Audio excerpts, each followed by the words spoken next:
Bueno, buenas noches a todos. Gracias por unirse en la noche de hoy. Este es un curso más de GESIFE, donde oficialmente la temática es sobre ciencia, filosofía y espiritualidad.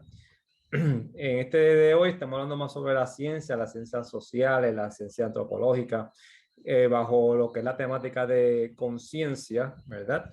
Y nosotros hemos tratado el tema de conciencia desde varios ángulos, ¿verdad? Comenzamos con la parte de lo que es la conciencia como definición, la conciencia, cómo se puede, si es algo innato de los humanos, si es algo de que también se puede ver en otros animales sociales, como los primates. Habíamos hablado sobre los precursores de la conciencia, cuáles son los factores que se puede atribuir a la conciencia. Y gradualmente hemos hablado sobre también la parte evolutiva, que la ha tratado el profesor José Soto Sonera y que ha colaborado mucho con nosotros en esta temática de GESIFE sobre la conciencia y evolución. Y hoy quisimos expandir un poquito más el apoyo que recibimos en este curso al integrar a Antonio Gastambide. También es un doctor que ha dado clases en la Universidad de Puerto Rico y entiendo que su pasión hasta cierto punto ha sido sobre los humanos, ¿verdad? Y las sociedades. Pero ¿por qué traemos este tema de hoy, ¿verdad? Que el título es Historia de nuestras antigüedades, reflexiones en torno a los procesos evolutivos y la transición de los humanos hacia una sociedad organizada, ¿verdad? ¿Qué tiene que ver eso con la conciencia? Como hemos dado antes, la conciencia tiene que ver, está bien vinculado con nuestra experiencia, ¿verdad? Con nuestra forma de percibir la vida, nuestro entorno, cómo nosotros nos percibimos nosotros mismos. Ese proceso ese mecanismo de procesar información, la tratamos como conciencia, ¿verdad? Y, pero hay algo que nos distingue bastante de los primates, aunque ambos grupos, ¿no? Ellos y nosotros, pues somos animales sociales, pero es el cómo, ¿verdad? Cómo nosotros cómo nos organizamos como forma social y básicamente esa parte es donde queremos entrar un poquito más en la temática de hoy y en el cual el formato pues se ha compartido previamente unos videos en los chats y en las comunicaciones de INESIP.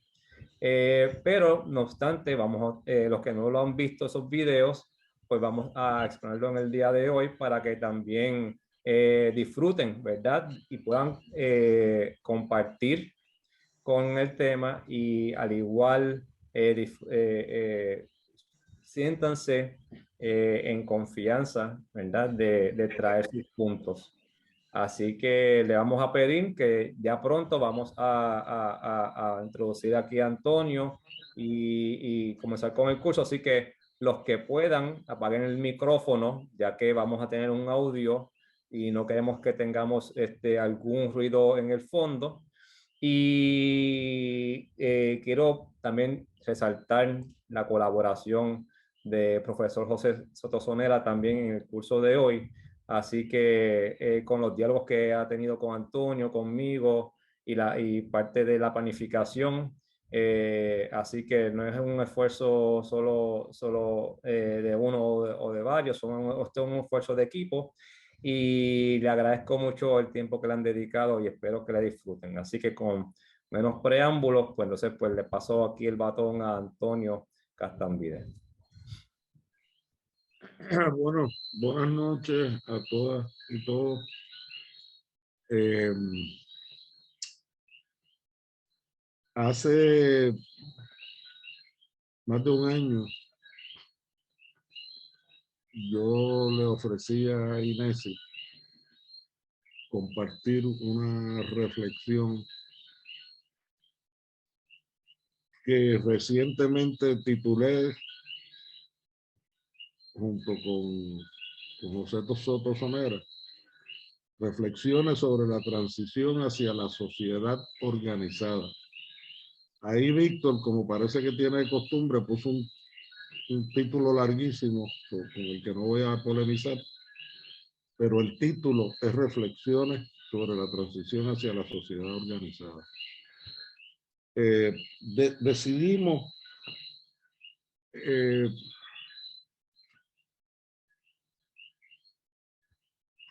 como preámbulo a esa reflexión compartir con ustedes lo que se conoce como la revolución neolítica.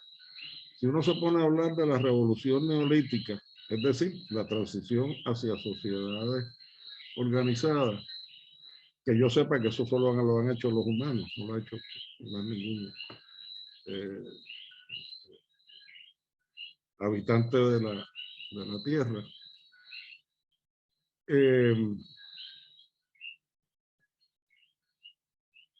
Porque si nos ponemos a discutir el neolítico en todos sus detalles, se nos van a estar en muchas clases y realmente en lo que desde el principio he prometido enfatizar es que más allá de lo que usualmente se enfatiza sobre el neolítico y la transición a las sociedades organizadas, y que ustedes van a ver resumido muy bien en esos dos videos breves, hay uno que dura, yo creo que entre los dos duran 20 minutos, van a ver la cantidad de cosas que coinciden en esa transición al neolítico, es decir, a las sociedades organizadas, es decir, de los seres humanos o homínidos o homo sapiens, como grupos de cazadores y recolectores que se dieron por todo el globo, ¿verdad?, a una sociedad agrícola y pecuaria, es decir, una sociedad de domesticación de plantas y animales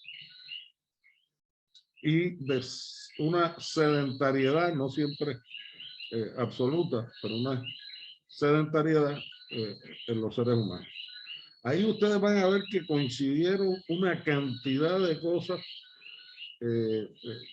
importantísimas, pero que son las que nos dicen y queremos que repasen en el primer video, porque entonces vamos a ver un contraste entre los dos videos. El primero es muy completo en todas las cosas que entran en esta transición, pero es eurocéntrico.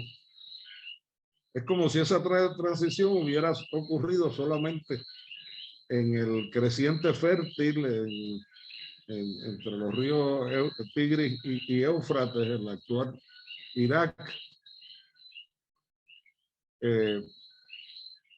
y no hubieran ocurrido en el resto del mundo. El segundo video, por el contrario, nos presenta cómo esa transición se dio en distintos momentos y de distintas maneras por todo el globo. Y por lo tanto, cómo la transición a las sociedades organizadas es un caso, como sigue siendo la humanidad, de unidad en la diversidad. Se dio de distintas maneras en distintos lugares y a veces en distintos tiempos, pero con esas mismas características que encontramos en la creciente fértil y el fenómeno, digamos, mediterráneo, europeo, judio-cristiano, grecorromano, que es el que declaran cultura o civilización occidental y en el que nos han criado y educado a nosotros, versus las transiciones que se dieron al resto del mundo, que no fueron idénticas, pero que representaron las mismas características. Y vamos a ver una cosa fascinante, cómo la domesticación de plantas y animales ocurrió de manera distinta en distintas partes del globo. Ahora, hay una cosa que ninguno de esos dos videos subraya. Uno es cómo la investigación científica y últimamente la investigación genética está transformando continuamente toda esa visión que tenemos de la evolución humana y de las sociedades humanas. Realmente de esas cosas todavía, en cierto modo, estamos raspando la superficie porque es una historia de la que lo que tenemos son restos materiales y orales y no versiones escritas, porque no quiere decir que lo que dicen las versiones escritas es lo que ocurrió en el mundo llamado occidental, es lo que escribieron que había ocurrido, ¿verdad? Y también ahí se están revisando muchas cosas, pero toda esta historia antigua, que es nuestra verdadera antigüedad, nuestra única e intransferible antigüedad, que es la historia que precedió a la historia escrita, más o menos moderna, ¿verdad? Y de las grandes civilizaciones. Pues, por lo general, lo que tenemos son restos materiales y tradiciones orales. Pero además, tenemos una cosa que es lo que yo he querido compartir con ustedes hace mucho tiempo. Y es que cobremos conciencia, por usar esa palabra de la que voy a hablar ya mismo. O sea, que nos hagamos conscientes, que integremos que lo que no se subraya una serie de hechos. Ah, mira, pasó esto, pasó esto, pasó esto y pasó esto. Pero hay tres cosas que nos acompañan hasta hoy día que surgieron en ese momento.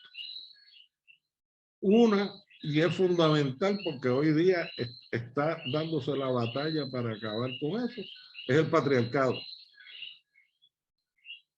La segunda, la guerra y la glorificación de cazadores y guerreros. Y la tercera, la subordinación de unos grupos por otros grupos. Esto fue un proceso muy complejo, muy lento, pero cuando hablamos de neolítico, cuando hablamos de sociedades organizadas, en todas y en todos los lugares vamos a ver que hay un proceso de subordinación de las mujeres, de glorificación e instauración de los varones, glorificando a los cazadores y a los guerreros en el poder sobre el resto de la sociedad, y al mismo tiempo en ejercicio de esa guerra la subordinación sobre otro grupo, que además es inseparable del surgimiento de las llamadas civilizaciones, y de eso vamos a hablar oportunamente, pero no es el tema principal. De eso es lo que yo quiero y puedo hablar, estableciendo primero que yo no soy especialista en eso. Yo soy historiador de lo contemporáneo, particularmente de las relaciones internacionales y sobre todo las relaciones del Caribe con Estados Unidos. Pero cuando me obligaron a enseñar en los años 87 al 90 esos monstruosos cursos de humanidades o cultura occidental, me puse a estudiar todo lo que pude para subvertir esos contenidos occidentalistas y aprendí un montón que he venido supliendo y reflexionando a lo largo de 30 años. En medio de ese proceso y con mucho respeto y mucho cariño, Henry, yo no sé cuándo surgió la conciencia y, como he dicho antes, tampoco tengo idea de cuánto se pueden originar los espíritus. Yo no sé ni pretendo saber ni voy a hablar de eso. A partir de la presentación ustedes pueden discutirlo todo lo que quieran, pero yo no quiero que el resto de los compañeros de INESI crean que yo iba a hablar de eso y dejé de hablarles de eso. Yo no puedo. Es más, yo no sé lo que es la conciencia. Yo no sé si el mundo actual es consciente. Si nosotros juzgamos por las cosas que hacen los seres humanos en este mundo y sobre todo los poderosos, todavía estamos evolucionando en la conciencia, porque las cosas que se hacen en este mundo no pueden ser cosas de seres conscientes. Igual que cuando hablamos de si hay vida inteligente en el resto del universo, yo hago el chiste de que debe haberla porque la que hay aquí no es. Nosotros estamos evolucionando hacia seres inteligentes, pero las cosas que hacemos no son de gente inteligente. Entonces, por humildad tenemos que asumir que en otras partes del universo hay algo que merece ser llamado inteligente, pero lo mismo ocurre con la conciencia. Pero si hay una evolución hacia la conciencia, igual que el espíritu, yo creo que son cosas que ocurrieron paulatinamente a través de cientos y miles de años para traernos hasta lo que pensamos sobre eso hoy día. Pero de lo que yo quiero compartir con ustedes es esos comienzos de la sociedad organizada y cómo desde los comienzos de esa sociedad organizada nos vamos enfrentando a los mismos problemas que tenemos hoy. Del patriarcado, la guerra, el imperialismo, la subordinación de unos grupos por otros. Entonces, es en ese sentido que les hago la introducción a los documentales. Les pido que tomen nota. Yo voy tomando nota de algunas cosas que quizás subraye después. Y después de eso, entonces empezamos la reflexión sobre la que además le voy a hacer algunas sugerencias de cosas que podrían seguir estudiando. Así que a menos que me quieran callar la boca en este momento y cortarme como amenazó Víctor, porque yo no he pagado la cuota tampoco. No me es fácil pagar la cuota, pero no lo he hecho. Pues vamos a ver los documentales y seguimos hablando después. ¿Ok? José, no sé si tú tengas algo que añadir o refutar. Gracias Antonio. José. No, yo creo que no les robemos tiempo a los vídeos y creo que luego entonces a partir de eso podemos pues comentar y dialogar, incluyendo sobre el preámbulo algunos de los aspectos del preámbulo que trajo Antonio, pero creo que sería bueno ver los videos que nos dan mucho contexto de varios asuntos, pienso.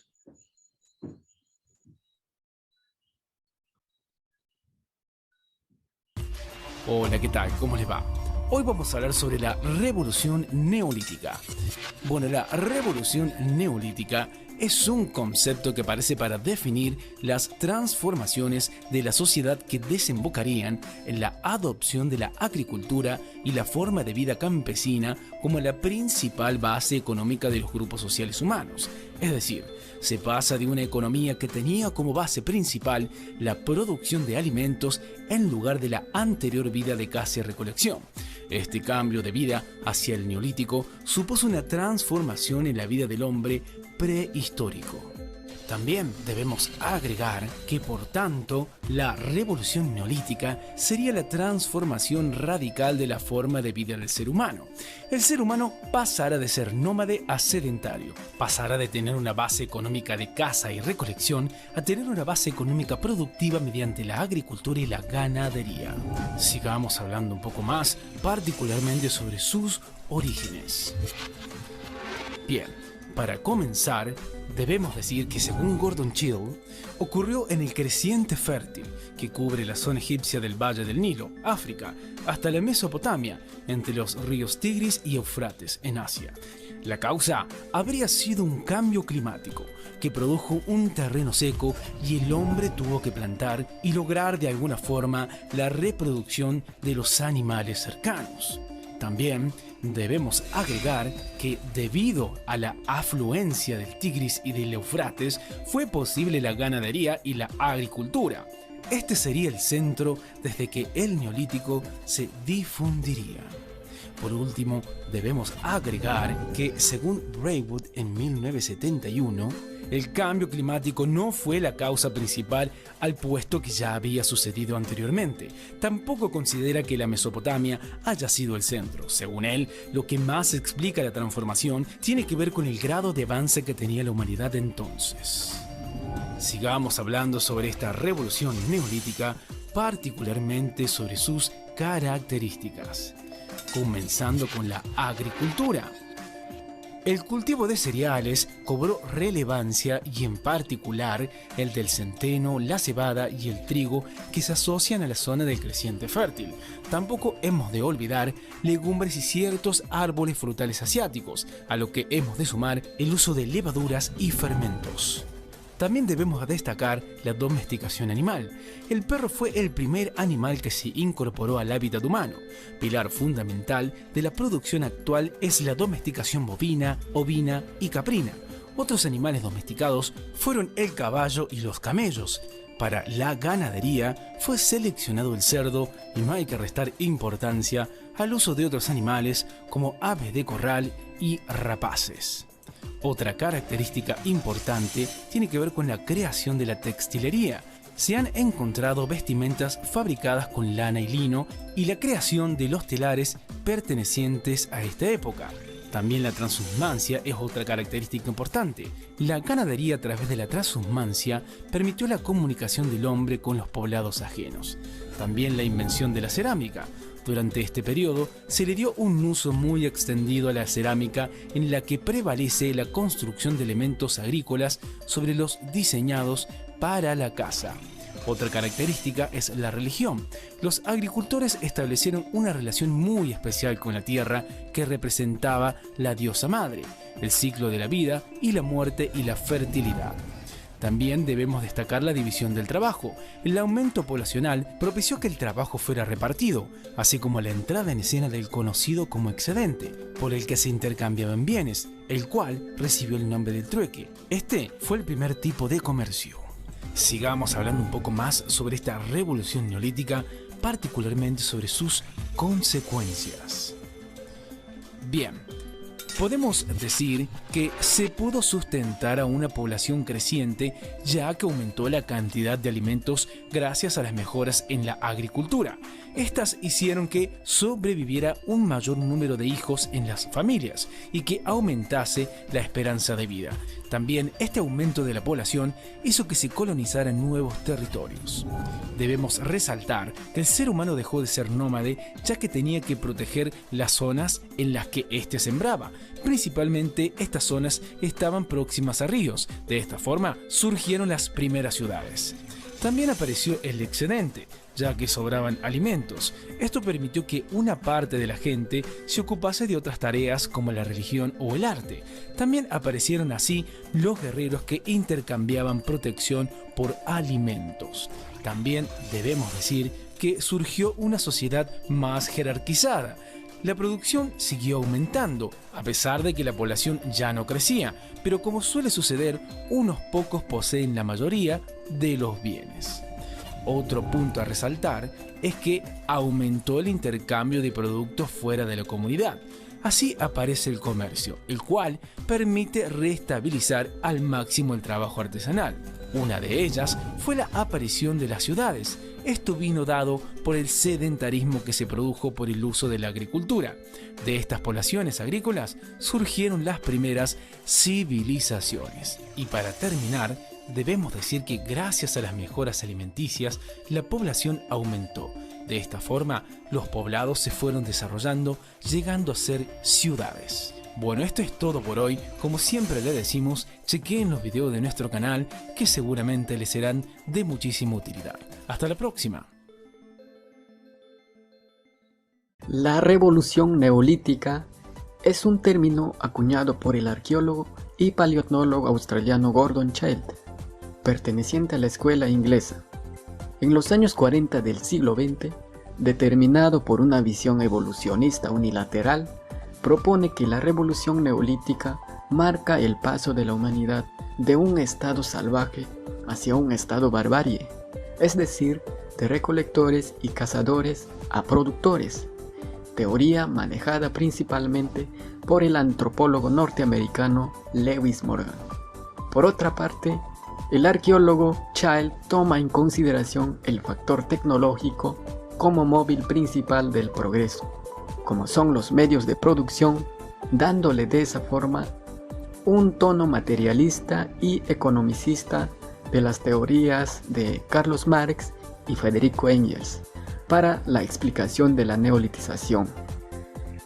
De esta manera, Gordon Childe hace una definición clásica a la revolución neolítica como un proceso social de transición de una economía caza-recolecta a la producción de alimentos.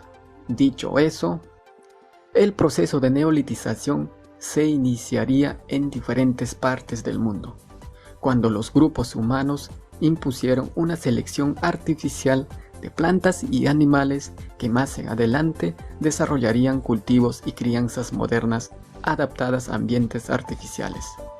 Por otra parte, el surgimiento de la agricultura y la ganadería no está tan claro si estas dos actividades surgieron al mismo tiempo o cuál fue primero. Sin embargo, parece estar claro que algunos centros de domesticación pudieron estar en contacto y que siguieron diferentes modelos, es decir, unos siguieron la neolitización agraria, otros uno ganadero y otros un proceso mixto como pescadores y agricultores de los Andes centrales. En los principales valles de la costa norte del Perú, en el valle de Chicama y el valle de Virú, que desarrollarían una agricultura inicial de algodón y lagenaria hace 4.500 años. Agricultura inicial que estaba estrechamente relacionada a la pesca para redes y flotadores. No obstante, el descubrimiento temprano de la agricultura en el mundo comenzaría con los cereales silvestres en la región del Cercano Oriente, hace 12.000 años, principalmente en los lugares en que la vegetación era destruida y aparecían con mayor facilidad los cereales. Por su alto rendimiento o la cercanía a las aldeas estacionarias, los cereales eran recolectados y comenzaba así un proceso de plantación consciente y racional. Esa actividad intencional de abrir el suelo, colocar las semillas para obtener una mayor producción. Aldeas sedentarias como el Jericó en Palestina, con una arquitectura de planta circular que evidenció agricultura inicial en 7.000 años antes de nuestra era. Y el sitio de Çatalhöyük en Turquía, como uno de los primeros asentamientos que cambiaron del patrón de nómade al sedentarismo para ocuparse del cultivo y la ganadería. Y otros asentamientos neolíticos más tempranos se muestran en el Valle del Nilo, actual país de Egipto, y por supuesto en otras partes del mundo. Asimismo, los centros principales de domesticación temprana fueron identificados por primera vez por el investigador ruso Nikolai Vavilov a principios del siglo XX. Él se dedicó gran parte de su vida al tema de los centros de domesticación en el mundo y llegando a elaborar un mapa con los centros de neolitización. Uno de esos centros de neolitización se desarrolló en el llamado Centro Cercano Oriente y la cuenca del Mediterráneo, es decir, en el actual territorio de Mesopotamia, que se encuentra en Irak, un valle fértil que más tarde sería el centro de revolución urbana en el que se levantaría la ciudad de Ur, la ciudad más antigua en la historia de la humanidad. Otros territorios como la región de Canaán en los actuales países de Israel y Palestina, también el Valle del Nilo, la región del Líbano, norte de Siria y el sudeste de Anatolia en Turquía. Debido a la morfología, el Cercano Oriente ha sido denominada como el creciente fértil o media luna fértil. Las principales plantas de domesticación fueron la cebada, la arveja, avena, apio, repollo, lenteja. Otro de los centros más tempranos en el que se desarrolló la domesticación de plantas fue Asia Central, comprendido entre las regiones de Indo-Afganistán. Los primeros y principales productos domesticados fueron la arveja, haba, cebolla, ajo, el trigo.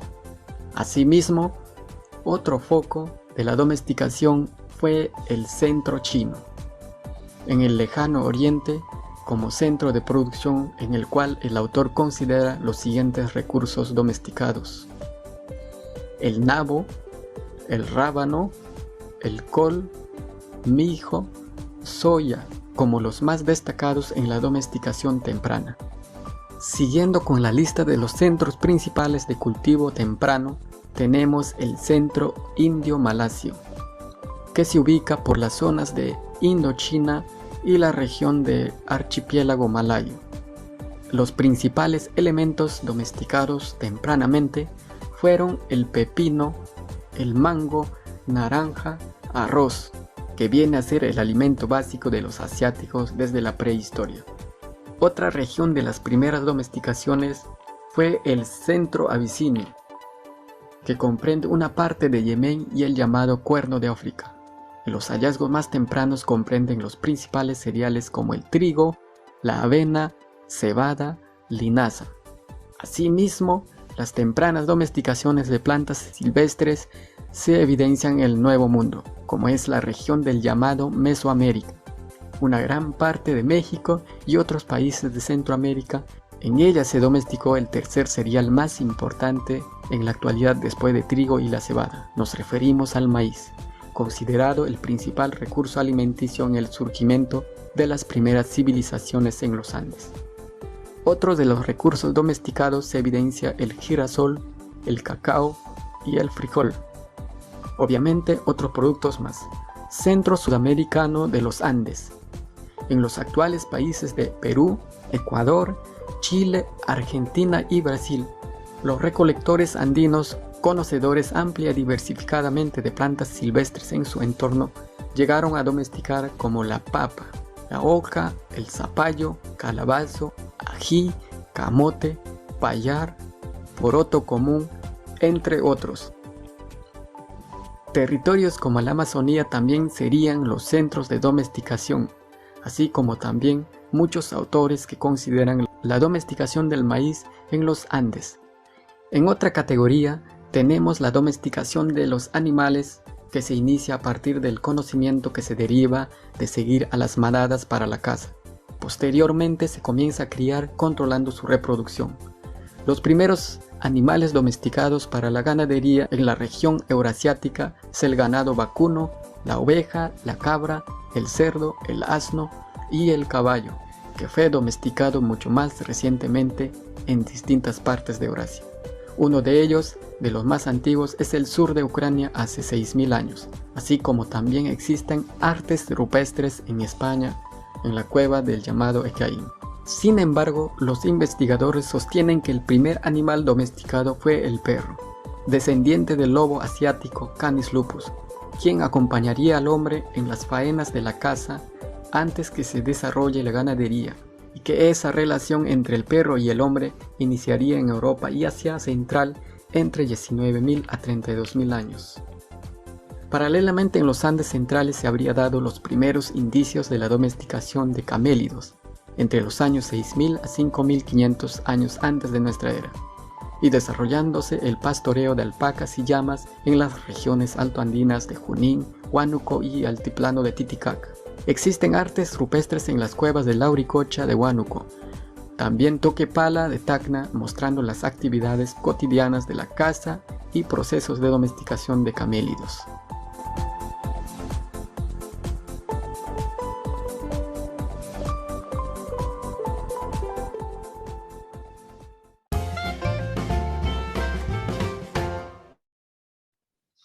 Bueno, gracias por compartir esos dos videos.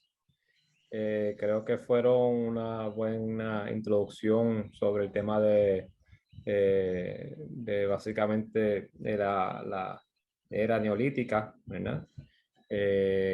Para un trasfondo. Así que ahí pues, Antonio, me gustaría entonces proceder. Sí. Y bueno, le llamo la atención a varias cosas sobre el lenguaje que utilizan estos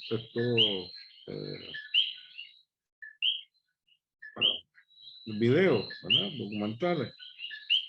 Primero, que sigue usando el concepto de prehistórico y realidad. Y para mí la historia es la totalidad de la experiencia de los seres humanos sobre la Tierra. Y no meramente, como pretendieron los europeos, la historia escrita. Ni tampoco salvaje. ¿Por qué salvaje? Si salvajes somos todavía los seres humanos. Eso, vivían más en la naturaleza, como cazadores y recolectores.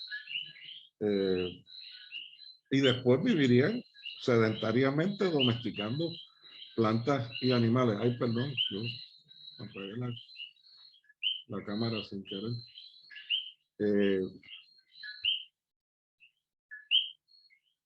Segundo, que habla de que desaparece el nomadismo. Las tribus de cazadores y recolectores eran típicamente nomádicas, pero con la domesticación de animales va a haber sociedades, sobre todo en el Asia y en el África, que la crianza de animales los lleva en un movimiento continuo, particularmente en el Asia central y en la domesticación de los caballos. Por lo tanto, el nomadismo no desaparece.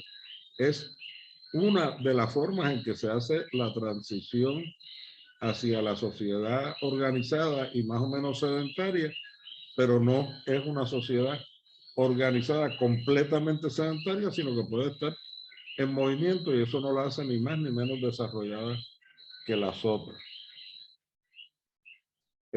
Lo otro es la coincidencia entre la agricultura, la ganadería y la pesca, que además suele dársele poco énfasis cuando las tribus de cazadores y recolectores, buena parte de su actividad era la pesca. Por lo tanto, la pesca es una de las actividades humanas más antiguas, y conocemos que va a haber cantidad de sociedades que van a depender mucho de la pesca.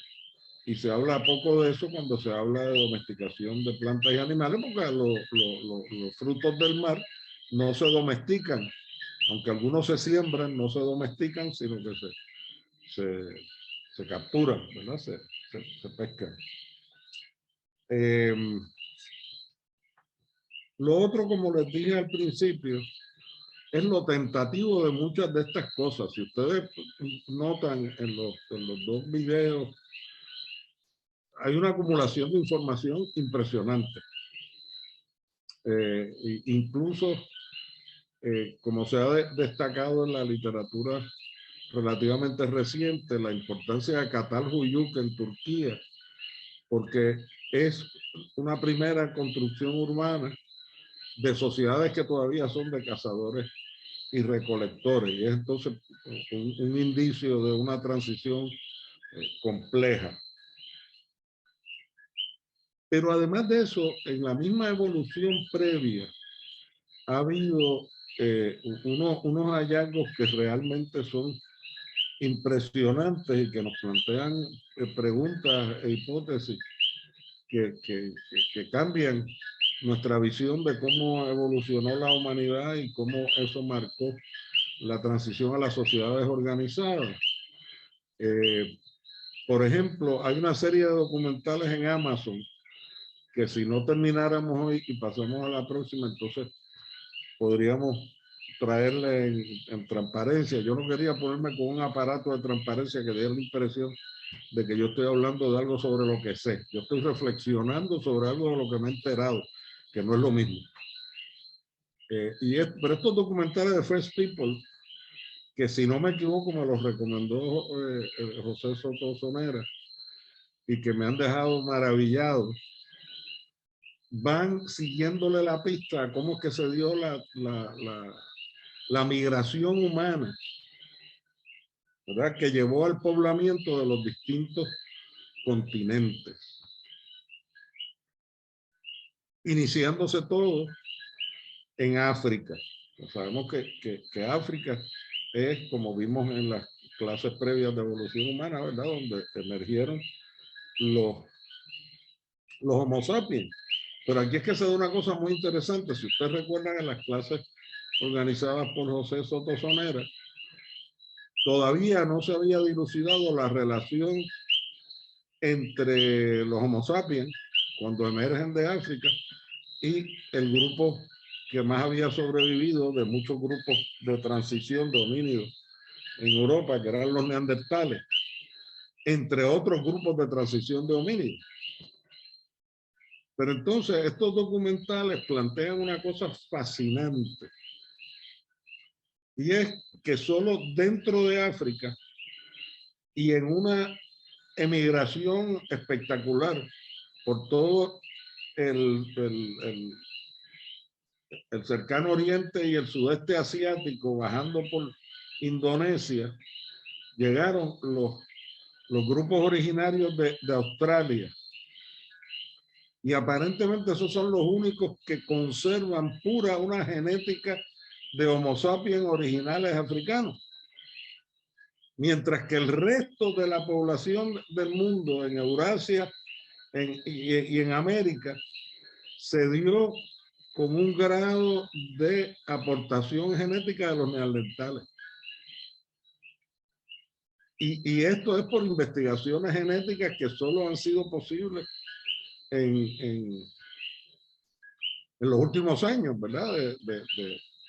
De identificar la secuencia genómica de los restos humanos de distintos momentos en distintos lugares de la Tierra y por ejemplo, de que los neandertales, como los primeros que se adaptaron al frío, ¿no? Pues ayudaron a los Homo sapiens tardíos, ¿verdad? O los primeros Homo sapiens que cruzaron aparentemente hacia la zona de lo que hoy es la Arabia Saudí, el cercano oriente, se encontraron con los neandertales porque los neandertales venían huyendo de la primera glaciación, es decir, un periodo también, como se señala en los documentales, muchas de estas cosas vienen por cambios climáticos. El cambio climático es parte de la evolución de la Tierra y de la evolución de los seres humanos. Lo que llamamos hoy cambio climático es la destrucción de la Tierra, que eso es otra cosa. Pero que produce un cambio climático, digamos, pernicioso. Pero cambio climático ocurrió en otras épocas y hubo una época de glaciación que los neandertales venían bajando y los Homo sapiens subiendo, y ahí se mezclaron y los ayudaron genéticamente a adaptarse a lugares más fríos. Pero hay un hallazgo todavía más maravilloso, y es que para explicar la tolerancia a la altura y al frío, por ejemplo, en la zona de las Himalayas, y particularmente en el Tíbet, encontraron que estos tibetanos, que tienen una extraordinaria tolerancia a la altura y al frío, tenían genes neandertales.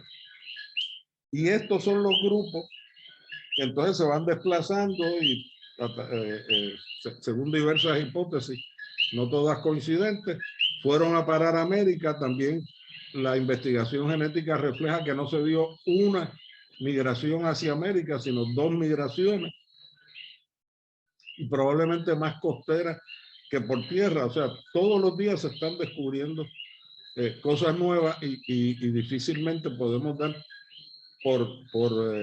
digamos, verdades lapidarias o verdades concluyentes, cosas que todavía estamos descubriendo. Y finalmente, de verdad les recomiendo mucho esos documentales porque además están muy bien hechos, son muy hermosos. La hipótesis de que el ser humano no solo se movió por necesidad, sino que se movió por curiosidad. A mí me gusta bromear que yo soy el escaramujo. Si no buscan la canción de Silvio Rodríguez, yo vivo para preguntar, saber no es lujo, ¿verdad? Y yo creo que es una de las características fundamentales del ser humano, su curiosidad.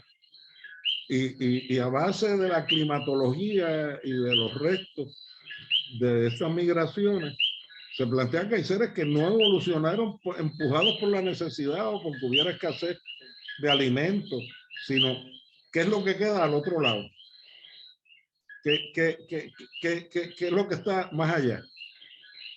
Y eso plantea una hipótesis interesantísima, porque es también dicen que la curiosidad mató al gato, pero la curiosidad en muchos sentidos es la madre del progreso.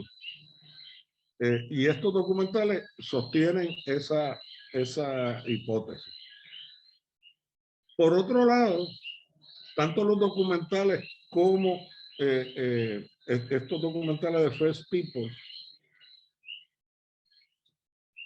subrayan lo que les dije al principio, la diversidad. O sea, cómo la evolución humana no es una evolución humana, sino muchas evoluciones humanas y muchas transiciones hacia la sociedad organizada o la sociedad sedentaria, dependiendo del lugar de la tierra donde ocurrió. Y no ocurrió de la misma manera en África, de la misma a la manera en que ocurrió en el Mediterráneo. Vieron en el documental que no es el creciente fértil, es a partir del creciente fértil y de Egipto, que probablemente fue el origen de muchas de las sabidurías, no solamente que se expresaron en el corriente fértil, sino que después heredaron los griegos sin darle crédito a los egipcios, por cierto. Pero es una civilización mediterránea, es por todas las costas del Mediterráneo que evolucionó un tipo de experiencia muy similar, que después se desarrolló como la llamada civilización occidental o europea. Pero fíjense cómo el trigo, que es tan fundamental hoy en día, incluso la guerra de Ucrania dramatiza la importancia del trigo para la dieta mundial, y esta zona, así como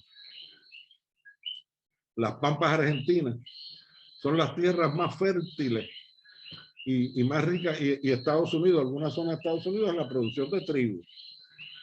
Pero el trigo se domesticó en la zona de Asia Central hacia la India, según el documental. No fue en la creciente fértil, ahí fue la cebada, la avena, etcétera, unos cereales muy importantes, sobre todo para la fabricación de la cerveza, que sí se inventó en la creciente fértil. Tengamos eso en cuenta también, la propensidad a bebidas embriagantes también va con la sociedad sedentaria y organizada. Y se inventaron muy tempranamente. La primera bebida embriagante que se inventaron fue la cerveza, que se fabrica a partir de la cebada. Pero por otro lado, ¿dónde más surgió el trigo? En África. En África, aparentemente en la zona entre Etiopía, muy antiguas sociedades, y la actual Kenia, en el este de África. Y de la misma manera, el tipo de planta que se domesticó y el tipo de animales que se domesticaron impactaron el tipo de sociedad urbana que se desarrolló. O sea, por ejemplo, hasta el otro día prácticamente la unificación de los reinos chinos que llevan a la consolidación de la China, gravitaron las tribus de domadores de caballo que asociamos con los tártaros y la gente que después invadió Europa hacia la decadencia del Imperio Romano, etcétera. Pues tuvo una gravitación importante después en la conquista de América, porque buena parte del dominio de los europeos sobre los habitantes originarios de las Américas tuvieron que ver con el caballo, que resultaba un animal terrorífico que nunca habían visto, un animal muy poderoso que era en sí mismo como un... Y, ay, espérate, me estoy quedando sin batería. Conectar.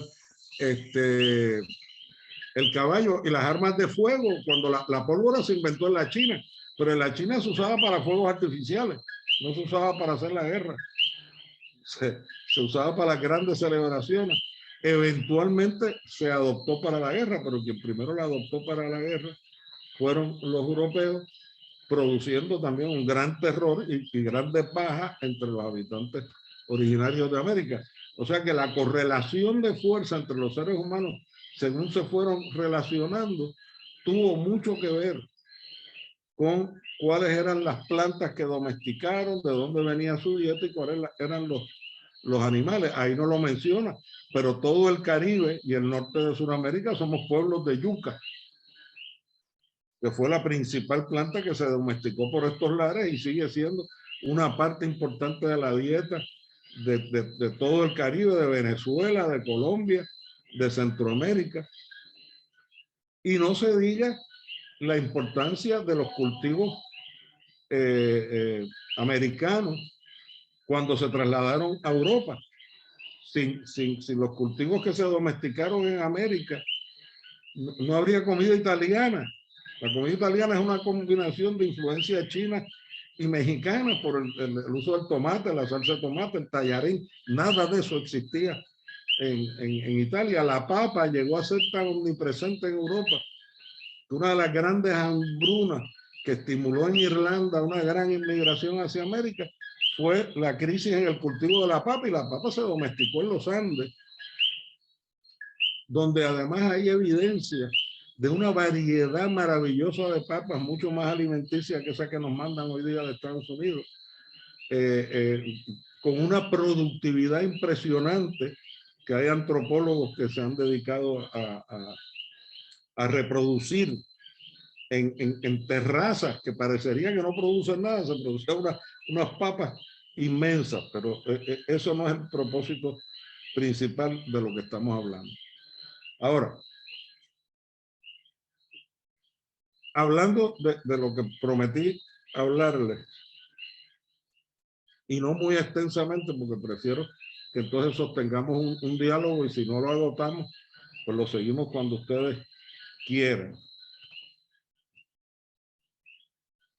¿Quién inventó los telares? ¿Quién inventó la tela? ¿Quién inventó la cerámica? ¿Quién inventó la agricultura? ¿Quién inventó la medicina?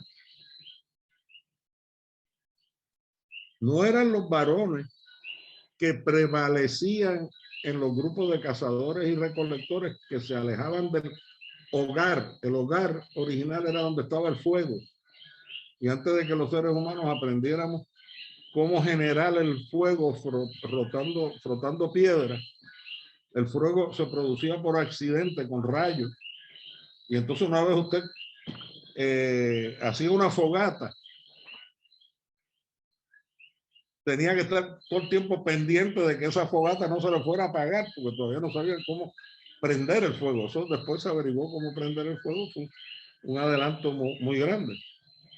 Pero ¿quiénes eran los que se quedaban principalmente? Ya le digo, también la evidencia demuestra que las mujeres participaban en la caza y en la recolección. Pero no cuando estaban recién paridas, porque cuando estaban recién paridas, cuando estaban en gestación o recién paridas, tenían que permanecer en el hogar, en el lugar, en la cueva o el lugar donde se habían instalado para protegerse de los elementos mientras cazaban y recolectaban. Esto no era un nomadismo permanente. Y por lo tanto fueron las mujeres las que tuvieron la tranquilidad de la observación para darse cuenta que si usted tiraba la semilla, volvían a hacer la planta de esas de esa semilla que usted había recolectado, esa planta que usted había recolectado. Y que si usted empezó a jugar con el barro, eventualmente hacía vasijas que si además las cocía en el fuego, duraban mucho más tiempo. Y lo mismo que si usted extraía el hilo del algodón en los lugares donde se descubrió el algodón, por supuesto, o su equivalente, podía ir formando telas. Y que además algunas plantas tenían atributos y características curativas. Todo eso hacía falta la observación y el sosiego de estarlo observando mientras estaban cuidando el fuego y los niños,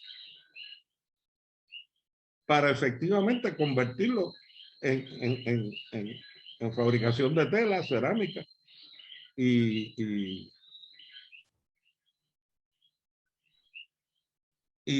medicina. Pero ¿qué pasa? Y aquí es una cosa más compleja de la que solamente podemos hacer hipótesis. A mí me gusta mucho una antropóloga que leí mucho para aquellos años, hace 30 y pico de años, que sostenía una hipótesis que a mí me hace mucho sentido. Y es que estos cazadores y recolectores varones le tenían miedo a las mujeres. Porque las mujeres eran las portadoras de la vida, el misterio de la vida. Por mucho tiempo no se sabía bien cómo era que nos reproducíamos. Sabíamos que tenía que ver algo con follar, pero la correlación exacta tomó mucho tiempo articularla, ¿no? Entonces la mujer era portadora del misterio de la vida, de la preservación del fuego, de la creación de la cerámica, de la agricultura y de la medicina. Y entonces esta antropóloga decía que la inseguridad que eso le produjo a los cazadores y recolectores los llevó a compensar esa inseguridad inventándose al guerrero y la glorificación del guerrero y el cazador. Y después de unas sociedades donde que sepamos, y esto lo tomo del maravilloso estudio de Gerda Lerner hace 30 y pico de años, de los orígenes del patriarcado. Aunque hay quienes sostienen la hipótesis de sociedades matriarcales, sociedades donde gobernaban y dominaban las mujeres, si las hubo, fueron excepcionales. ¿Ok? Pero sí hubo muchas sociedades donde la división del trabajo entre hombres y mujeres y de la autoridad entre hombres y mujeres por mucho tiempo era mucho más balanceada. De mujeres participando de las decisiones, participando de las jerarquías, etcétera. Pero de alguna manera, cuando la sociedad se fue complejizando y estratificando y surgiendo grupos especializados, ¿vieron cómo dicen que los guerreros surgieron para la protección? Eso es lo más cómico. ¿La protección de quién? ¿De quién protegían a los grupos los guerreros? Pues tenía que ser de otros grupos, porque de los animales ellos ya sabían protegerse. ¿No? Los guerreros y los constructores de ciudades y las religiones que justificaban el sistema bajo el que se construyó la ciudad eran grupos que dependían del excedente. Esa palabra del excedente sí me parece fundamental en los documentales. Tiene que haber sedentariedad y producción de un exceso de alimentos y de otros bienes que se van desarrollando, necesidades de las telas, la cerámica, etcétera, las cueros, la elaboración de los cueros y de todo lo que después se considerarían artesanía.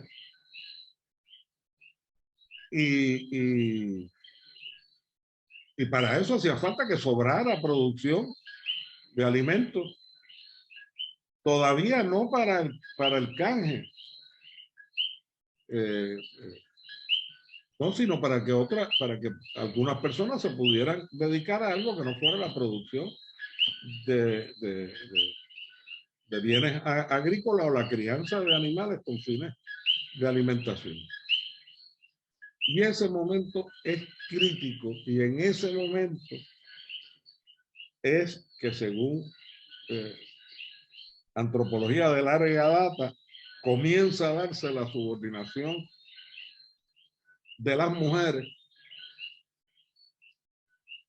en variantes muy complejas, porque lo que sí se ha demostrado es que hubo por mucho tiempo, y eso también lo tenemos en América, de sociedades matrifocales y matrilineales, pero siempre con la autoridad del varón, es decir, del guerrero, del cazador glorificado, y una religión que lo justificaba. Vamos al elemento de la religión. El elemento de la religión también es fascinante, porque para mí lo que hay en común de todas las religiones a lo largo de toda la historia, independiente de 1 millón de cosas y dimensiones que tienen las religiones muy valiosas y que con toda razón se valoran.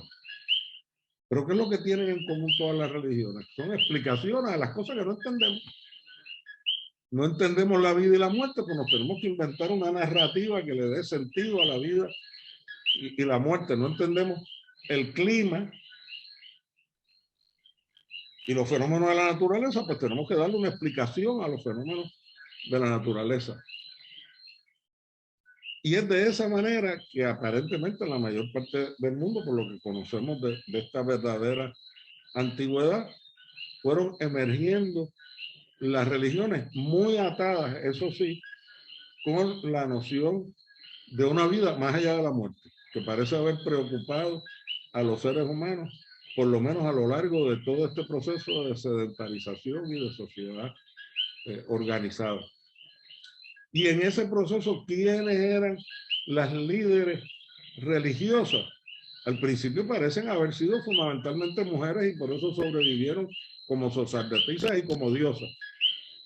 Pero en algún momento la autoridad de esas sacerdotisas y esas diosas fueron subordinadas a la autoridad de reyes o mandatarios, varones emergidos del grupo guerrero o de una organización religiosa donde mandaran los varones.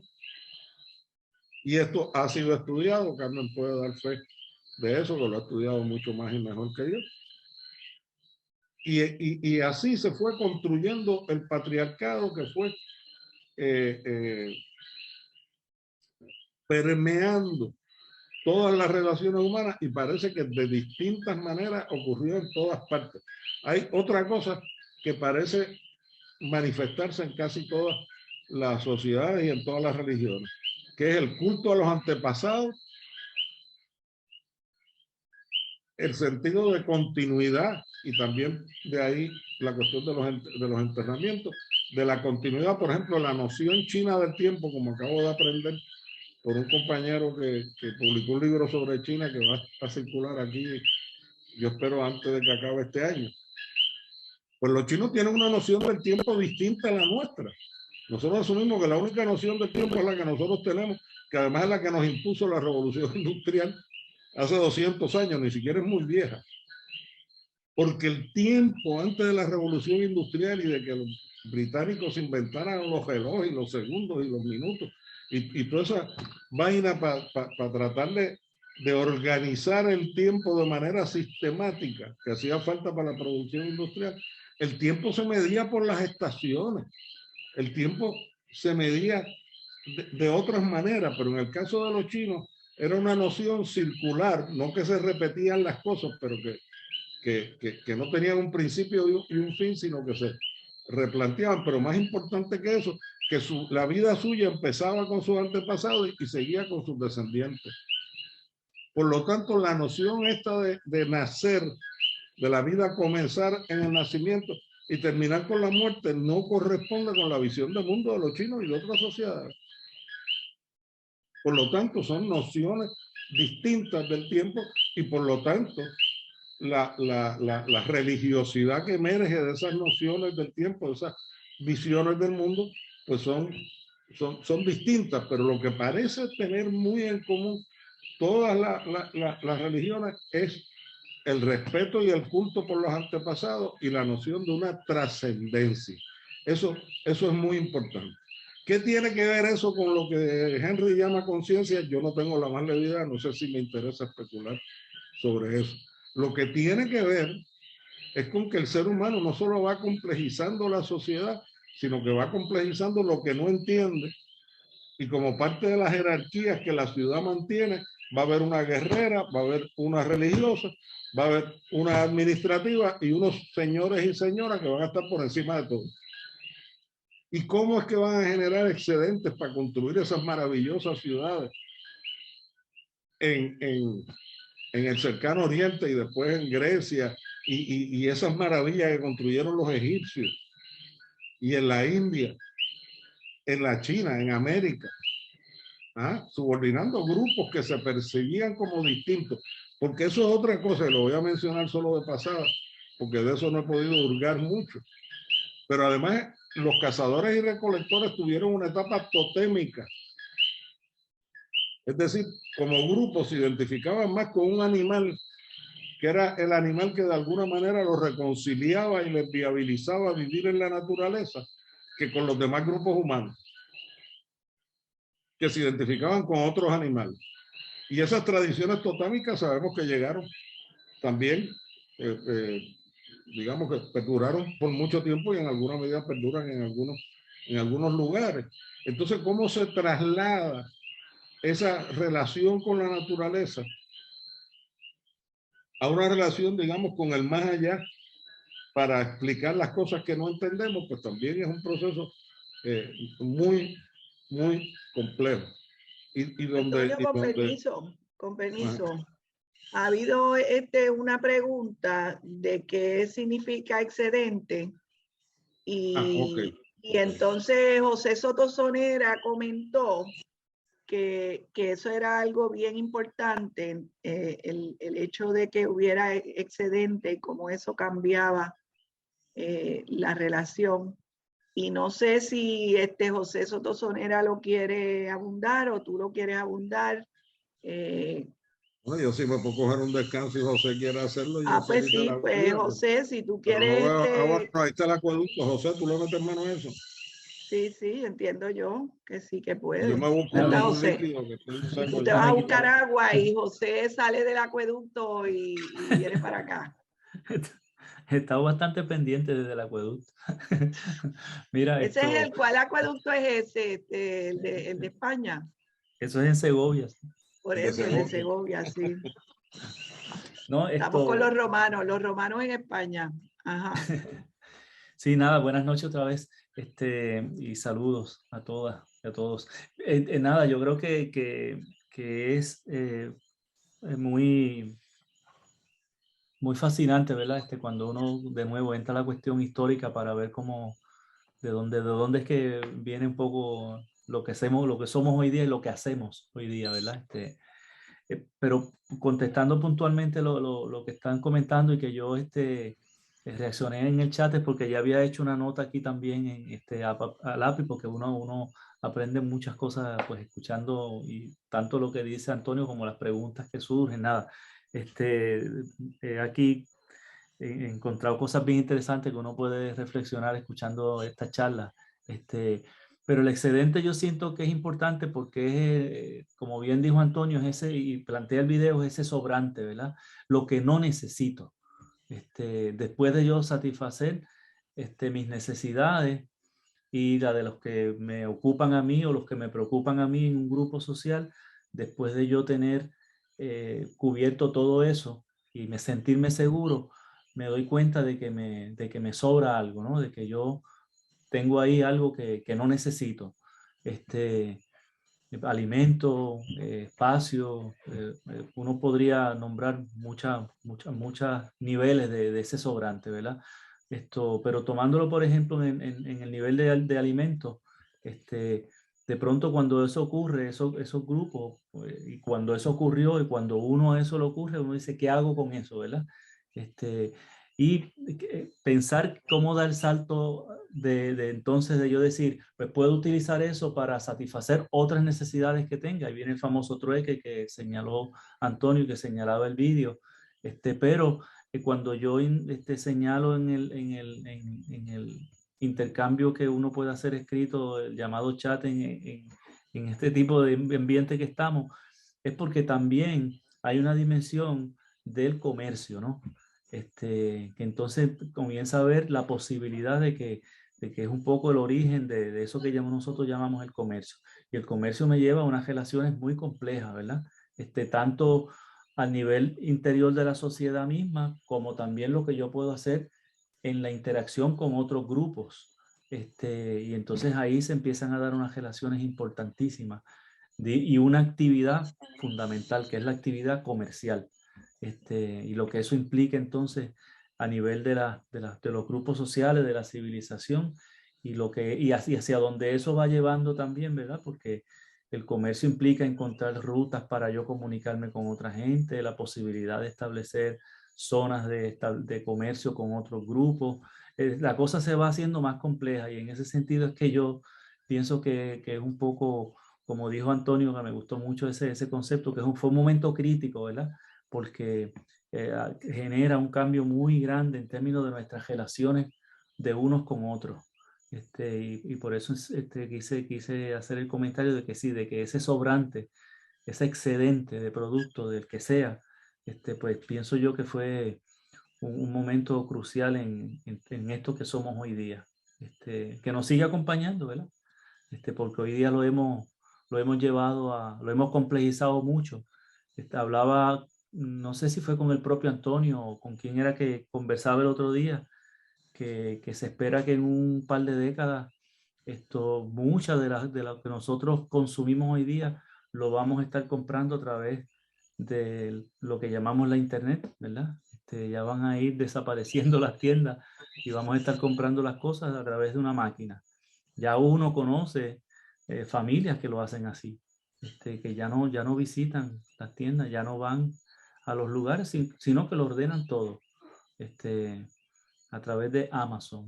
Así que eso cambia, ¿verdad? Cambia la dinámica de cómo uno piensa las cosas, pero nada, es un poco eso porque no quiero extenderme, pero por ahí va el asunto. Gracias. Y hay otra dimensión del excedente que va con el trueque, y es que el excedente es lo que permite que surjan grupos no necesariamente ociosos, pero que se dedican a otras tareas. Si usted va a construir una ciudad, usted tiene un montón de gente que están fabricando ladrillos y bloques y colocándolos e inventándose los arcos y las maneras de techar la ciudad. O sea, la ciudad es un fenómeno muy complejo. ¿Ok? Y entonces tiene que haber un sobrante de producción agrícola y de crianza de animales para alimentar esos constructores de la ciudad. Pero entonces cuando surgen conflictos internos o externos, usted necesita un ejército para mantener el orden, es decir, para mantener el status quo, igualito que hoy día, suena familiar, ¿verdad? Y entonces ese ejército también es ocioso, tiene que entrenarse y vigilar, y por lo tanto usted tiene que tener un excedente para alimentarlo. Lo mismo cuando surge la religión organizada, los sacerdotes y las sacerdotisas, y según crece la ciudad y el gobierno se hace más complejo, usted tiene que tener una burocracia que administre eso. Pero ¿qué pasa? Una vez usted llega a un nivel de complejidad, el excedente que produce su sociedad no es suficiente para las personas que se dediquen a otras actividades que sostengan y amplíen la ciudad. ¿Y qué es lo que hace? Entonces, utiliza la guerra para subordinar grupos distintos, pero que usted no va a esclavizar. Usted lo que va a hacer es pedirle un tributo. Por eso es que se ha teorizado que, contrario a la experiencia europea, que fue única en el feudalismo, la transición de las sociedades más elementales en casi todo el mundo fueron sociedades tributarias. Lo que extraían esas ciudades chinas, indias, mesopotámicas, americanas, de los grupos que sometían, era un tributo que normalmente se daba en especies o en animales. Y mientras más complejo el sistema que usted organizaba, más sociedades circundantes tenía que subordinar. Y por lo tanto, el origen de las llamadas civilizaciones, que no son sino sociedades gobernadas desde una ciudad, eso viene del concepto latino civitas. Civilización viene de civitas, es decir, es la organización humana desde la ciudad y para la ciudad. ¿Ok? Pues es inseparable de los imperios. Decir civilización durante toda la historia de la humanidad fue decir imperio. Y por eso es que tenemos esa larga costumbre de la dominación, del patriarcado y de la subordinación de grupos diferentes a nosotros, porque es inseparable de la organización, de la transición a las sociedades organizadas. Todavía no lo hemos trascendido. Afortunadamente, el mundo contemporáneo, por lo menos en el debate público, se plantea otra cosa que también se me pasó mencionar. Excepto la tradición judio-cristiana y grecorromana, en el resto de la humanidad, tanto la religión como el pensamiento no se desarrolló de una manera binaria. es decir, que los seres humanos nunca se diferenciaron totalmente de la naturaleza. Uno mira las tradiciones asiáticas, africanas, americanas, y es de una identificación con la naturaleza, de un agradecimiento a la naturaleza, de un balance con la naturaleza. Fue la tradición judío-cristiana que dijo, usted es ser humano o es naturaleza, y la versión más monstruosa de eso fue la modernización y la idea del progreso, que ahí meten también en uno de los documentales, que es que con el dominio creciente de la naturaleza, el ser humano va a resolver todos sus problemas materiales y espirituales. Y ha ocurrido lo contrario. Nos hemos embarcado en un camino de destruir la naturaleza, pero eso no viene ni de las tradiciones asiáticas, ni africanas, ni de Oceanía, ni de América. Eso viene de la tradición judío-cristiana y grecorromana. Esa cuestión de que las cosas están bien o están mal, que es blanco o es negro, que es mujer o es hombre. Todo eso que está impugnado hoy día, porque los seres humanos somos infinitamente más complejos, viene de esa tradición judío-cristiana y grecorromana. Y la más peligrosa es la que nos separó de la naturaleza y nos creó la ilusión de dominar la naturaleza. Mientras que vernos como parte de la naturaleza nos lleva a respetar la naturaleza. Y por ejemplo, el origen de las religiones también estaba atado con los elementos de la naturaleza que nos sostenían. Y por ejemplo, en el caso de las Antillas, era Yucajú. En el caso de Mesoamérica hubo varios dioses atados a la figura del maíz. La Yucajú era el dios de la yuca. Y así sucesivamente, o estaban atados como los grupos totémicos, ¿verdad? A determinados animales que nos eran muy preciados. Ejemplo que a mí me encanta y que no entendí hasta que visité la India. Pues en la India no se comen las reses, el ganado vacuno, ¿verdad? Mientras que en Europa evolucionaron eminentemente vacunos. Ese es otro problema, la dieta europea, la pobreza de la dieta europea, que era trigo y algún otro cereal y carne. Y eso lo heredaron los estadounidenses, mientras en el resto del mundo se desarrollaron tradiciones culinarias muy diversas y maravillosas, esa comida mexicana, peruana, asiática. Mientras que los europeos era carne con papa, papa con carne, o pan, carne o papa. Eso es una exageración, pero hay algo de eso. La comida británica, por ejemplo, que fue el imperio más rico y poderoso de la modernidad antes de Estados Unidos, es notoriamente pobre. Hoy día la tradición gastronómica británica está presidida por las comidas que han ido importando el resto del imperio, porque lo que ellos mismos produjeron era una gastronomía muy pobre.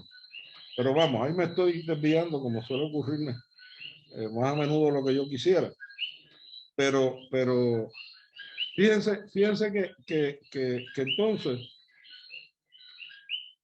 si su tradición cultural y religiosa es de identificación con la naturaleza, de respeto a la naturaleza, hasta cierto punto de santificación de la naturaleza, usted va a desarrollar una sociedad más balanceada con la naturaleza.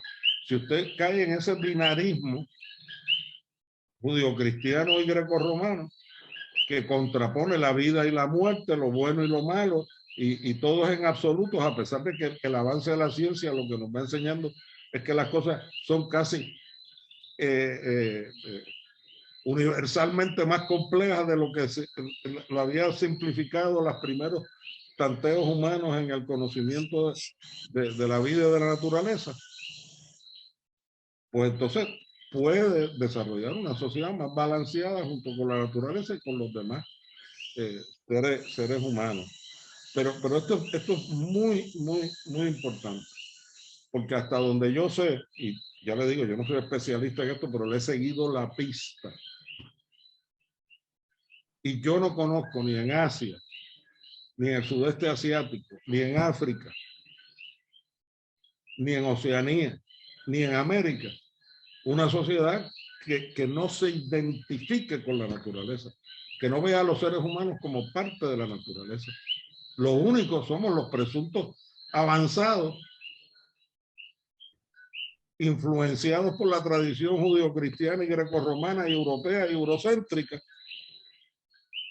que todavía siguen cultivando la ilusión del dominio de la naturaleza. Y voy a parar ahí porque me imagino que tienen montones de ideas o incluso refutaciones que quieran hacer, y ya estamos a punto de la última media hora esa, que es la que se abre a preguntas y comentarios y elucubraciones y posibles futuros elaboraciones de estos temas.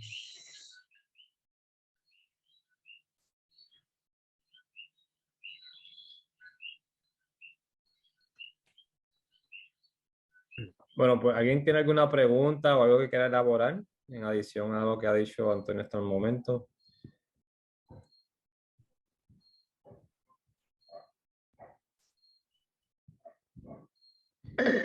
Antonio y la otra persona, la cuestión de la espiritualidad como vista en términos de una trascendencia ya empieza a verse con los enterramientos de las personas y las subsiguientes tradiciones de ritos para entregarlo. También se puede ver esa trascendencia y esa espiritualidad en el concepto de la naturaleza como un todo y la adoración a veces de animales, de algunas hasta frutos, verlos como sagrados.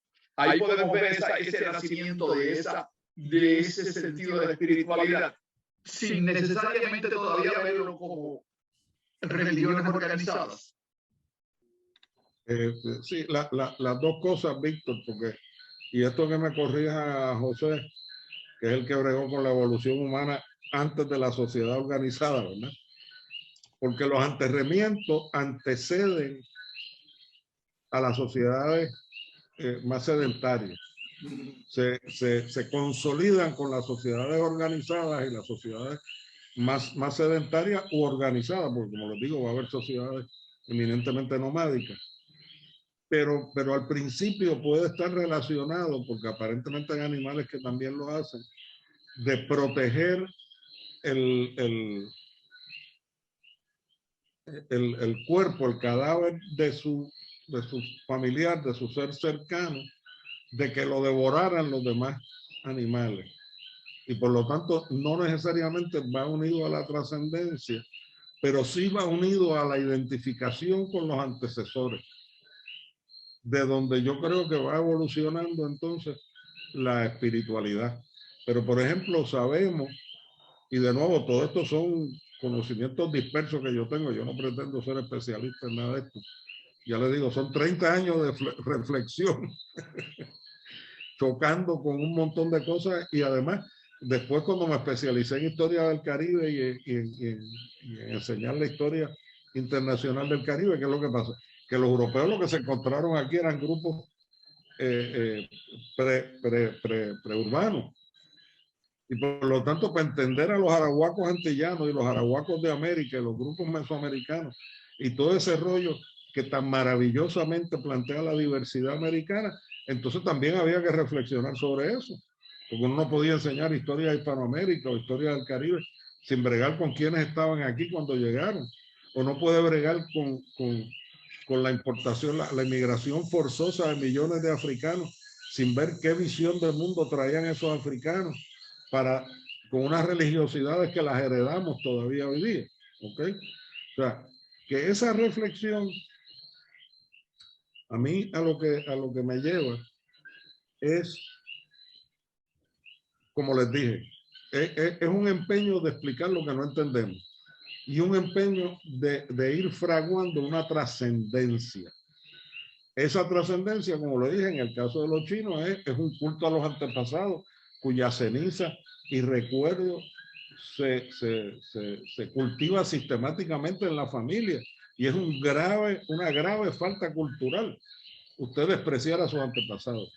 Pero además usted se proyecta el tiempo chino, por ejemplo, el compañero Sergio Rodríguez, que fue el que nos dio esa conferencia y el libro que va a circular aquí, decía que, por ejemplo, cuando los chinos planifican, no planifican como se hace acá, para usted ver el resultado en su propia vida.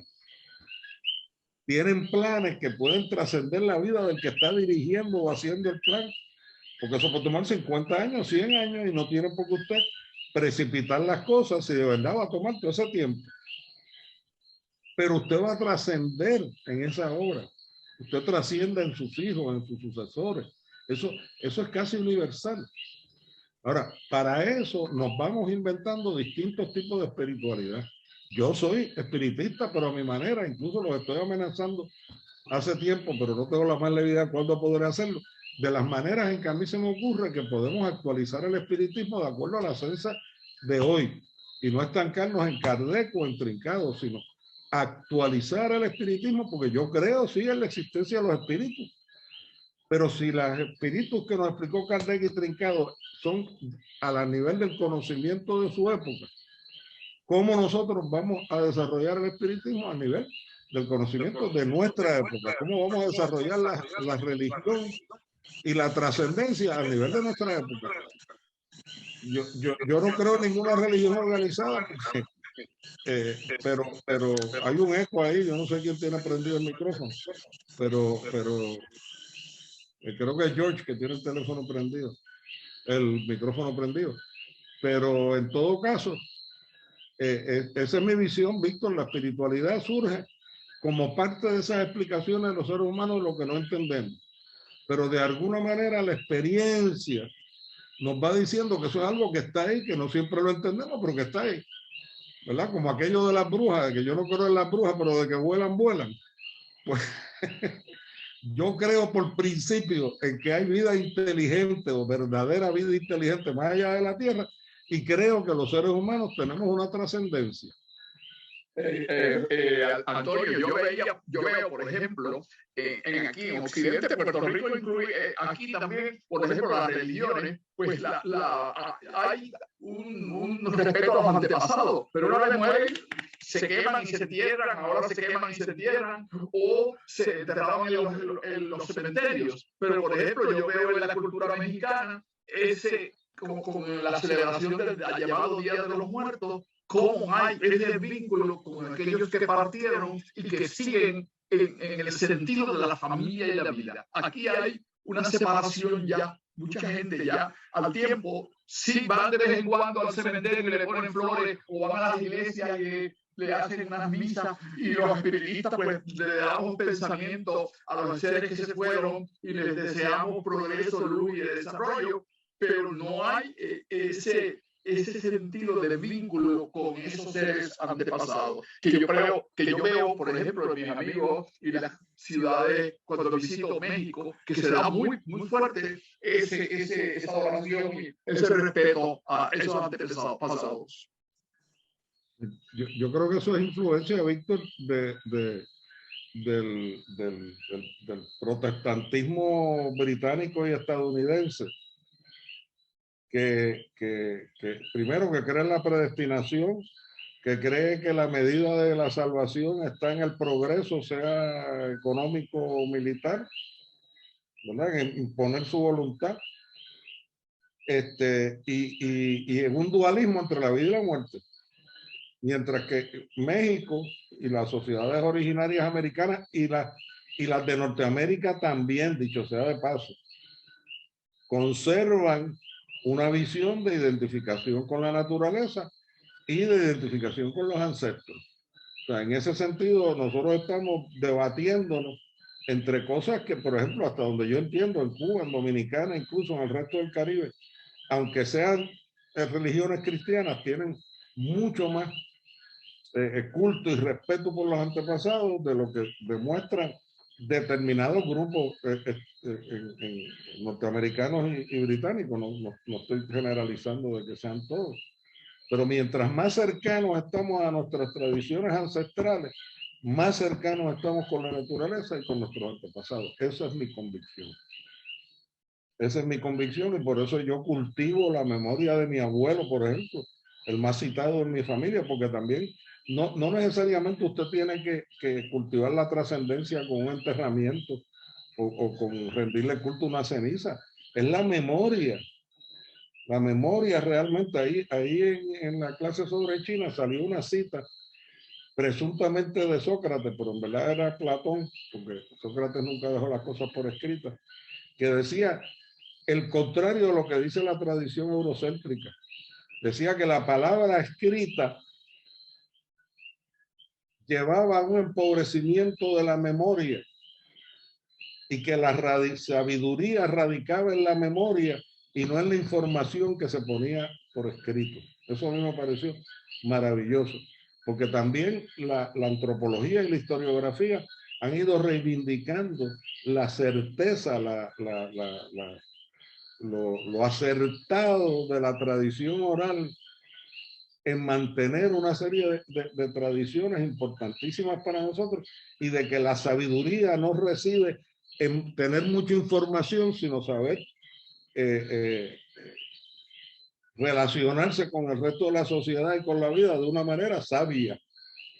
Pero si usted lo que depende es en la computadora o en la información o en la palabra escrita o en saber que las cosas están en la biblioteca, va a ser crecientemente cada vez menos sabio. Y eso lo vio, si no Sócrates, Platón hace 2500 años y muchas otras sociedades que tienen tradiciones escritas pero conservan sus tradiciones ancestrales.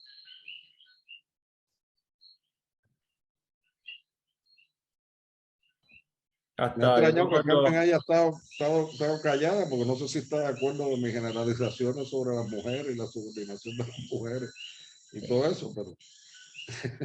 A ese punto, Antonio, yo creo que también eso se ve en la cultura china cuando Lao Tse, que fue básicamente de donde en parte se originó el taoísmo, ¿verdad? Él no fue quien escribió el Tao Te Ching, ¿verdad? Que fue el libro que fue como el que impulsó el movimiento Dao, pero sí escribió que el Dao que se puede escribir no es el real, no es el Dao verdadero.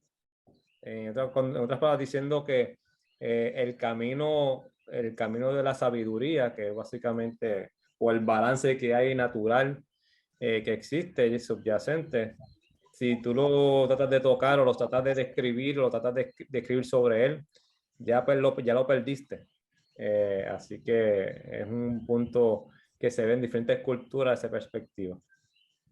Bueno, yo hasta que me enfrenté con este libro de mi amigo Sergio, yo por muchos años decía que para mí hablar de China era como hablar de Marte. Porque del lado de acá sabíamos muy poco más sobre China que lo que sabemos de Marte.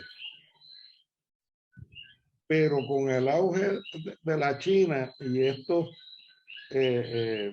personas del lado de acá que han, como él dice, que se han predispuesto a estudiar a la China desde China, no desde nosotros, sino desde los propios chinos, pienso que vamos aprendiendo un montón. Y yo todavía ignorante profundamente sobre China, y no se diga sobre la India, pero la India además a mí me impresionó. No es casual que esa sea la sociedad más poblada del mundo. ¿Cómo desarrollaron los excedentes y las tradiciones para mantener tanta población mientras que en el resto del mundo estamos aniquilando poblaciones? Perdona, Carmen. Sí, es que hay una pregunta de Tomasa que no quisiera que pasara el tiempo y se quedara pendiente. ¿Qué condiciones se dieron en el Paleolítico? Entiendo que puede ser que ella esté hablando del Neolítico, que es la etapa en que estábamos hablando aquí, pero no sé, para el surgimiento del patriarcado y cuáles fueron las causas del surgimiento del patriarcado. ¿Tú quieres decir el Neolítico, Tomasa?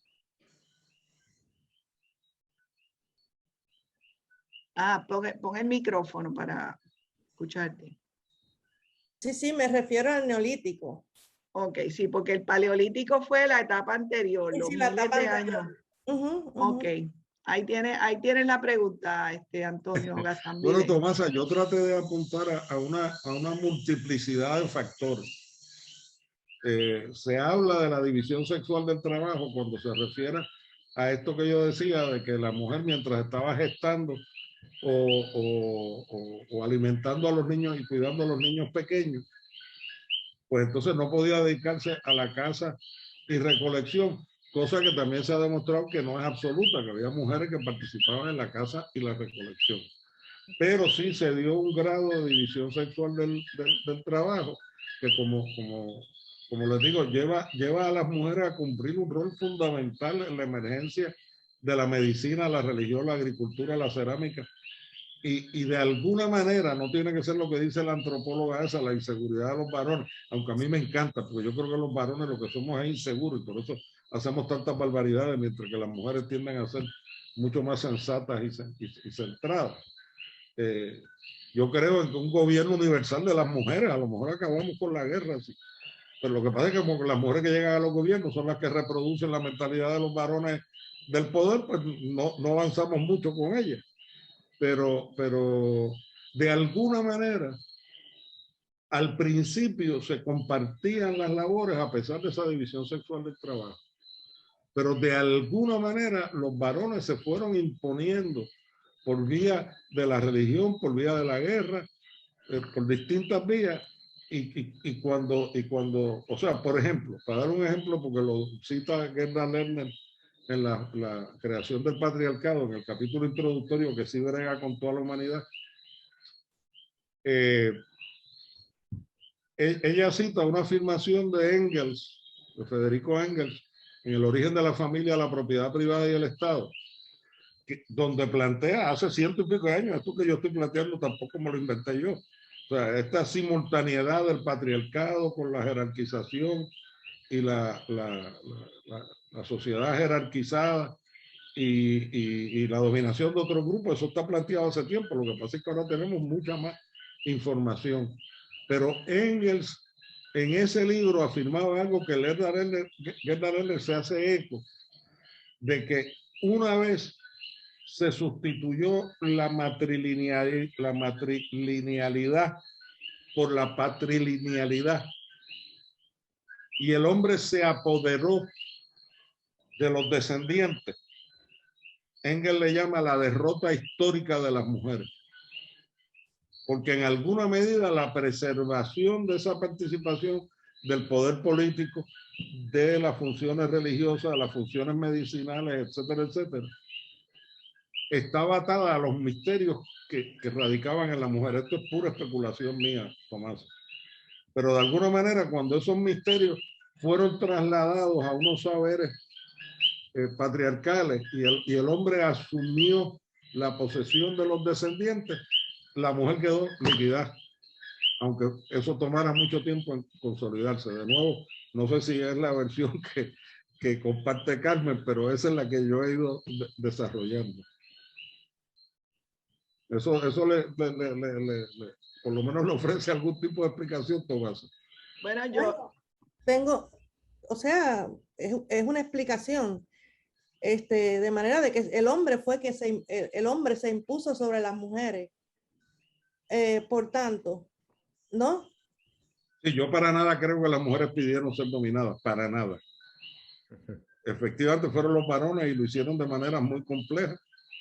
Incluso al principio había deidades mujeres, había sacerdotisas. De repente las deidades, o por lo menos las deidades superiores, se van masculinizando. Dios mismo, la tradición judío-cristiana y greco-romana, Zeus, Dios, todo eso son deidades varones. Y la mujer en la religión tiene una posición subordinada. Entonces, si eso es lo que usted aprende desde chiquito, pues usted aprende la subordinación natural de las mujeres por parte de los hombres. Y llega un momento en que no lo cuestiona. Eso sería lo que es el constructo social. Eso es una construcción social y el patriarcado es una construcción social. No hay nada que hiciera inevitable, que hiciera que explique que no hubiera otra opción a una sociedad dominada por los seres humanos. Y como le digo, Tomás, hay muchas sociedades organizadas donde las mujeres y los hombres compartían funciones políticas, religiosas y económicas. Pero una vez usted llega a una sociedad altamente jerarquizada, a una civilización que domina muchos grupos y construye ciudades muy complejas, ahí ya nos encontramos a la mujer completamente subordinada. Mira, yo quería decir por lo menos 2 o 3 palabras. Yo sé que ya estamos con poco tiempo, yo creo que este tema en particular es sumamente interesante. No sé si se podría seguir tratando en otra ocasión. Yo pienso dos cosas, y es que en un momento dado, en ese periodo de miles de años que estamos hablando, también hay un énfasis en lo que pasa fuera del hogar, fuera del territorio donde las mujeres dominan. Y por eso entonces empieza a jerarquizarse también las tareas, y por eso empieza la mujer a quedar centrada en el área doméstica, que es esencial, pero que acá afuera es que está el excedente, y es que está el trueque, y es que está la guerra, y esto es lo importante, lo que está afuera. Primero eso. Y lo segundo es que también Engels lo presenta, y es que en un momento dado los varones quieren garantizar su estirpe, y la única manera de hacerlo es decir, pues esta mujer es mía, como la vaca y el becerro y estos otros animales, la mujer. Y entonces ahí yo garantizo que estos hijos son míos, porque antes de eso no había ninguna garantía, los hijos eran de la madre, ¿verdad? Sí, el ansia de controlar la maternidad y de controlar el cuerpo de la mujer, que todavía lo estamos viendo en el 2022, esto mismo es parte de eso otro que pasó hace miles y miles de años. Así que este tema es súper interesante. No, a mí me encantaría que le sigamos sacando puntas, pero precisamente, Carmen, eso que tú acabas de describir mejor que yo creo que es lo que Engels llamó la derrota histórica de las mujeres. Y fíjate que incluso el ámbito doméstico, aunque esto sea pura coincidencia lingüística, fíjate que el ámbito doméstico implicó la domesticación de las mujeres. También como algo controlado por los hombres, igual que los animales del pastoreo, etcétera, etcétera, y de la crianza. O sea, que realmente, sí, estoy completamente de acuerdo contigo, pero obviamente todo esto fue mucho más complejo y volviendo a lo que decía Víctor, y merece seguirse, creo yo, reflexionando, es que en el ser humano no surge. ¿Cómo usted explica, por ejemplo, yo lo he señalado en discusiones anteriores en INESI, que el espiritismo, aunque se manifieste por el mundo entero, sea una creencia fundamentalmente europea y americana, y sobre todo norteamericana? Mientras que en el resto de las sociedades asiáticas, de Oceanía, del sudeste asiático, de África, y las sociedades originarias de América, no creen en los espíritus, pero no creen en el espiritismo. Por eso es que yo creo mucho en los espíritus, en la existencia de los espíritus y la necesidad de identificarnos con los espíritus, pero me resisto a encajonarlos, porque creo que los espíritus es algo reconocido universalmente y cultivado universalmente, pero que todavía no entendemos. ¿Y por qué tenemos que entendernos si lo que tenemos que aprender a vivir bien? Digo, yo sé que es una provocación, pero eso es parte por lo que prometí este tema. La filosofía espírita la tenemos que evolucionar nosotros, porque somos los que la estamos construyendo y la estamos viviendo.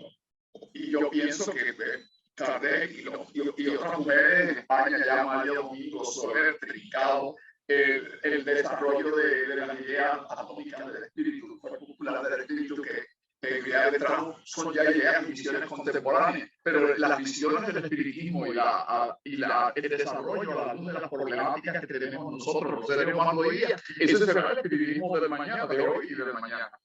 Porque el espiritismo no está escrito en piedra, por lo menos no tiene dogmas en el sentido estricto del término, sino que va a seguir evolucionando a la luz que también la ciencia evolucione y se encuentre cuáles son las bases de esta energía que nos anima y que nos permite vivir y seguir funcionando. Yo pienso que por ahí va el camino. Y hay investigación en esas Mira, con permiso. Muy bien. Hay un comentario de José Sotosonera y no sé, Henry, cómo vas a manejar este gran final, porque Bueno, ya sí, estamos a ley de 10 minutos. De 7. Así Sí, que, y José Sotosonera tenía un comentario. pues sí, yo pensaba pues cederle el tú creas. micrófono ¿Cómo? Adelante. Ah. Lo que tú creas, Henry. Sí, yo pensaba ceder el micrófono a José, que está interesado de aportar en un punto, y después de ahí, pues, yo entonces cierro. Así que, por favor, José. Perdóname, hay que dejar unos minutos para conectarnos a la actividad del lunes que viene y eso hay que hacerlo antes de la 10. Se lo cedo a Víctor entonces, sí, perdona. No, 2 minutos nada más o menos si puedo. Primero, felicitar a Antonio y todo el grupo porque creo que como siempre las charlas son extraordinarias. Que podamos conversar sobre cosas como esta es exquisito, ¿verdad? Me parece que esa última discusión sobre el asunto de la mujer y demás, yo hice un par de comentarios en el chat. Creo que una cosa fundamental es que estas explicaciones no son simples, ¿verdad? Sino que hay muchas variables en juego, ¿verdad? Es bien multidimensional la explicación y se unieron muchos factores azarosamente, que ustedes saben que eso es fantástico, eso es lo maravilloso de esto, que decantaron, ¿verdad? Que llevaron entonces hacia una ruta de la relación, en este caso estrictamente hombre-mujer en la civilización, ¿verdad? Y eso creo muchas biológicas y otras de carácter social que se unieron ahí y no terminaríamos esta noche si vamos a discutir eso y creo que deberíamos discutirlo porque es importante. Pero bien rápido, un asunto importante que Antonio y yo le hemos hablado y que también creo que ha surgido en otras ocasiones, pero se quedó el asunto de un concepto bien importante que entra dentro del concepto guerra, el concepto subordinación, el concepto patriarcado, que es el poder, ¿verdad? Yo creo que en algún momento hay que ir sobre eso, ¿verdad? Que hablamos nosotros, nos guste o no nos guste a los humanos, por mejor que nos queramos pintar, las relaciones de poder dictaminan mucho hacia dónde vamos muchas veces. También es la paradoja, ¿verdad? Hay una paradoja bien interesante que esta noche aquí emergió bien fuertemente en las charlas que yo he traído, ¿verdad? Compartiendo con ustedes bien humildemente, porque yo tampoco sé nada de estas cosas, África, ¿verdad? Como un lugar central en la evolución humana. Y esta noche el Medio Oriente, esa zona de Siria, Palestina, Israel, Jordania, como fundamental para el desarrollo de lo que llamamos nosotros la civilización, con todas las críticas que le podamos hacer a eso, con lo que somos hoy día. Y la paradoja enorme es, ¿verdad?, que tanto África como el Medio Oriente cercano y Medio Oriente son de las zonas que más despreciamos hoy los humanos, que más las relacionamos con el hambre, con la pobreza, con la maldad, con el desasosiego, con aquello que parece ser que nos quiere hacer daño. Y sin embargo, ahí es donde está todo la cuna de lo que nosotros somos, ¿verdad? Y eso creo que hay que pensarlo un poquito más. Y tercero, pues un poco lo que preguntaban algunos compañeros, ¿dónde nos deja toda esta discusión? Para mí, una cosa extraordinaria es que en la medida que nosotros veamos nuestro desarrollo como especie, nuestro desarrollo como grupo social, como organismo, lo veamos desde un contexto histórico, donde nosotros somos el producto de 12 millones de años de evolución, con todas las maravillas y todos los sabores y sinsabores que eso tiene, creo que nos vamos a respetar mucho más y vamos a respetar mucho más la naturaleza, el planeta y lo que nosotros somos si nos vemos como un producto histórico que llegamos hace unos minutos en esta historia tan enorme, ¿verdad? Que tiene tanto el universo como el planeta, como nosotros como especie. Y creo que cuando empecemos a valorar eso y a reconocerlo y a entenderlo, creo que pues vamos a ser un poquito más cuidadosos. Nada, eso, porque ya me tomé demasiado. Pero excelente, Antonio, y excelente por todo. Estuvo excelente, en verdad, muy bueno. Gracias, José.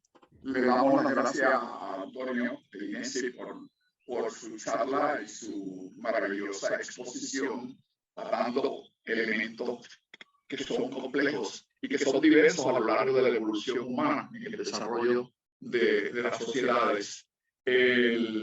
Otro día tenemos que seguir todo esto, pero tenemos que cerrar porque a las 10 la compañía Zoom, que yo no sé si Amazon es el dueño o quién, como decía José, nos dice que contratamos hasta las 10 de la noche el servicio de transmisión de esta charla, y ahorita nos cortan más o menos y nos hacen así, y tenemos que entonces respetar los tiempos. Le damos las gracias a todos ustedes. Gracias, Antonio. Les digo también, antes que nada, que el lunes que viene tenemos un conversatorio, y los conversatorios de INESI, siempre tenemos ese conversatorio para dialogar cosas que están abiertas a discusión. Por ejemplo, algunas de los cabos sueltos que se quedaron aquí. Personas pueden traer esos temas, me los envían a mí, y los aunamos en alguna forma para conversar sobre ello, y invitamos a que esté Antonio, que esté José, y que puedan entonces continuar un poco más, dado que nos provee el programa de INESI un conversatorio el segundo lunes de mes. Gracias muchas a todos. Buenas noches. Buenas noches.